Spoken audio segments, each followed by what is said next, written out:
आपल्यापैकी अनेकांच्या घरात मांजर असेलच, मात्र याच मांजराबाबत एक धक्कादायक आणि आश्चर्यकारक संशोधन समोर आले।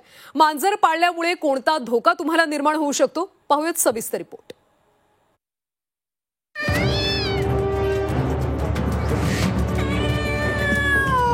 घरात कुत्रा किंवा मांजर पाळणं अनेकांना आवडतं। या पाळीव प्राण्यांचा घरच्यांनाही चांगलाच लळा लागतो।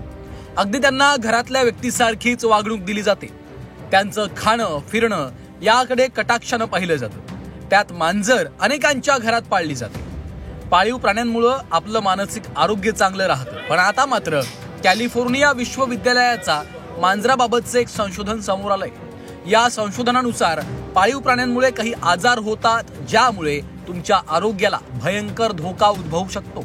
मांजरामुळे मेंदूचा गंभीर आजार होऊ शकतो।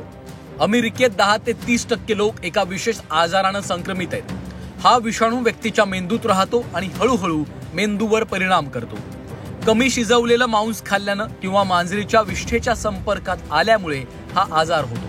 हा विषाणू मेंदूवर गंभीर परिणाम करतो, त्यामुळे तुम्ही डिप्रेशन मध्ये जाऊ शकता किंवा तुम्हाला स्किझोफ्रेनिया होऊ शकतो। घरामध्ये जी आपण मांजरं पाळतो त्या मांजरांच्या विष्ठेमधून त्या मांजरांनाही त्या टेपवर्मचा संसर्ग होतो आणि त्यानंतर त्यांची जी विष्ठा असते त्या विष्ठेतून ते बाहेर पडतात।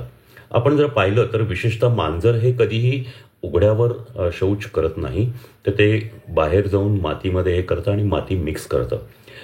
अशा वेळेला जे कधी काही लहान मुलं किंवा कोणी मोठी माणसं सुद्धा जर त्या मातीशी स्पर्श आला तर त्यामधून त्यांच्या हाताला ते जंत किंवा त्या जंतांची अंडी लागू शकतात आणि मग ती आपण ज्यावेळेला जेवतो, विशेषतः जर लहान मुलं हात स्वच्छ न धुता किंवा मोठी माणसं सुद्धा हात विशेष नीट स्वच्छ न धुता जर त्यांनी अन्नप्राशन केलं तर त्यांच्या हातामधून ती सूक्ष्म अंडी त्यांच्या शरीरात जातात। संशोधकांच्या मते टॉक्सोप्लाझ्मा गोंडी हा परजीवी मांजरींपासून मानवांपर्यंत पोहोचू शकतो। यामुळे मानवांमध्ये स्किझोफ्रेनिया विकसित होऊ शकतो। टॉक्सोप्लाझ्मा गोंडी थेट मेंदूच्या न्यूरोट्रान्समीटरवर परिणाम करू शकतात आणि सूक्ष्म अल्सर तयार करू शकतात। संशोधकांकडून अभ्यास करूनच हा निष्कर्ष काढलाय। गेल्या 44 वर्षात अमेरिका आणि ब्रिटनसह 11 देशांमधील विद्यमान संशोधनातील डेटाचं विश्लेषण केलंय। विश्लेषणात असं आढळलं की 25 वर्षांपूर्वी मांजरींच्या संपर्कात आलेल्या व्यक्तींना स्किझोफ्रेनिया होण्याची शक्यता जवळजवळ दुप्पट असते। गर्भवती महिलांना या आजारामुळे मोठ्या अडचणींचा सामना करावा लागतो। आपल्या देशात अनेक घरांमध्ये आपण मांजरी पाळत असतो, त्यामुळे मांजरींपासून होणाऱ्या या विशेष आजारापासून दूर राहायचं असेल तर मांजरीच्या स्वच्छतेकडे लक्ष देणं गरजेचं आहे। ब्युरो रिपोर्ट, झी 24 तास।